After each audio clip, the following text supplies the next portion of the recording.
হঠাৎ সন্ধেবেলায় ফোন করে বলে অফিস থেকে আসার সময়, একটু ইয়াম্মি কিছু বানাও তো ডিনারে। আজকে বাইরে একটু বৃষ্টি পড়ছে, ঠান্ডা ঠান্ডা ওয়েদার, যেন মন আর পেটটা ভরে যায়। আমি ভাবলাম ডিম প্রিয় মানুষকে ডিমেরই কিছু একটা ইউনিক বানায়। সবার প্রথমে ডিমটা সেদ্ধ করে নিলাম।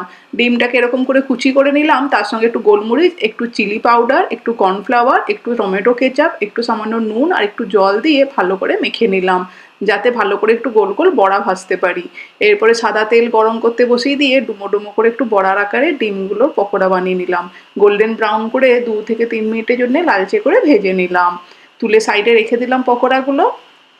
এবারে তেলের মধ্যে বেশ খানিকটা 10-15টা রসুন কুচি দিয়ে দিলাম, ঝালের জন্য আর ফ্লেভারের জন্য কয়েকটা কাঁচা লঙ্কা, না শুকনো লঙ্কা। আর তার সঙ্গে দিয়ে দিলাম ডাইস করে কেটে রাখা পেঁয়াজ আর ক্যাপসিকাম। আর তোমরা কাঁচা লঙ্কাও দিতে পারো একটুখানি স্লাইস করে কেটে, ঝালটা নিজেদের অনুযায়ী একটু বাড়িয়ে কমিয়ে নিতে পারো।